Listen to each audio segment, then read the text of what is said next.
Octopus ছিল? সত্যিই ছিল ভাই। তার সাথে আরও নানান ধরনের সি ফুড, সুন্দর, সুন্দর ডেজার্ট অনেক কিছু ছিল। এইবারের ফুড ফেস্টিভ্যালে মানে ২০২৫ সালের ফুড ফেস্টিভ্যালে চলে গিয়েছিলাম ২৫শে ডিসেম্বর। আর আমাদের এখানে বহরমপুরে ফুড ফেস্টিভ্যাল তো শুরু হয় ২৩শে ডিসেম্বর থেকে। সেই দিন না ভীষণ ভিড় ছিল মানে ২৫শে ডিসেম্বর। আর ওই দিন গিয়ে কী, কী ট্রাই করেছি, কোনটার কীরকম প্রাইস ছিল চলো তোমাদের সাথে শেয়ার করি। অনিমাদির ফুচকা স্টল থেকে নিয়েছিলাম ১০০ টাকা দামের চিকেন ফুচকা। সত্যি বলতে চিকেনের সাথে ক্রাঞ্চিনেসটা অসাধারণ লাগে। মুখে পড়তেই জাস্ট ওয়াও কথাটা বেরিয়ে এসেছিল।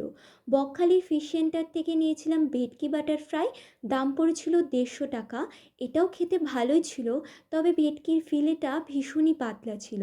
তাই আমার জাস্ট ওকে ওকেই লেগেছে বলতে পারো। রেড রোস্টার থেকে নিয়ে নিয়েছিলাম প্রন স্টিক। এটার দাম পড়েছিল ১০০ টাকা। আর প্রন স্টিকটাতে সত্যি বলতে অনেকগুলোই প্রন ছিল, আর খেতেও খুব সুন্দর ছিল। তারপরে নিয়ে নিয়েছিলাম একটা ফুল চিকেন থাই। এটার দাম পড়েছিল ২০০ টাকা। এটাও কিন্তু ওয়েল কুক ছিল। আর প্রথমেই তো তোমাদের বললাম অক্টোপাস তো ছিলই, আরও নানান ধরনের সি ফুড ছিল। তো ওগুলো আমি আর কি সাহস করে ট্রাই করতে পারিনি। তোমরা কারা ট্রাই করেছো জানিও তো, কারণ খুব একটা মন সায় দিচ্ছিল না, তাই আর কি ট্রাই করা হয়নি। তারপরে চলে গিয়েছিলাম কাবাব মে হাড্ডি থেকে মাটন কিমা র্যাপ নিতে।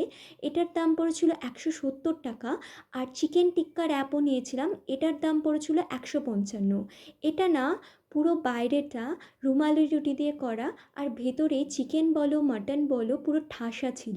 সত্যি বলতে অসাধারণ খেতে ছিল। তোমাদেরকে বলবো এটা কিন্তু মাস্ট ট্রাই তোমরা যদি যাও। মালাই মার্কস থেকে নিয়ে নিয়েছিলাম ডেজার্টের মধ্যে শাহি টুকরা। এটাও অসম্ভব সুন্দর ছিল।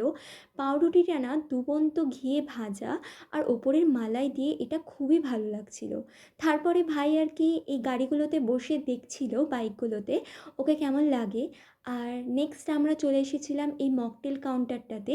এখানে খানিকক্ষণ আড্ডা দেওয়ার পর নিয়ে নিয়েছিলাম দুটো মকটেল। মকটেলের মধ্যে নিয়েছিলাম জিরা সিকাঞ্জি আর নিয়েছিলাম ম্যাঙ্গো মার্টিন। ম্যাঙ্গো মার্টিনটা ভাইয়ের কেমন লেগেছে ওর এক্সপ্রেশন দেখে বুঝতেই পারবে, তবে আমার না ভালোই লেগেছে। দুটোরই ওই ১০০ টাকা করে দাম পড়েছিল।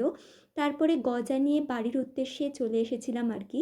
তো এই তো ছিল ২০২৫ সালে ফুড ফেস্টিভ্যালের পুরো স্টোরিটা তোমাদের সাথে শেয়ার করলাম। আমার কেমন লেগেছে প্রত্যেকটা খাবার সেটারও শেয়ার করলাম। তো তোমাদের কেমন লাগলো অবশ্যই জানিও, কমেন্ট করো।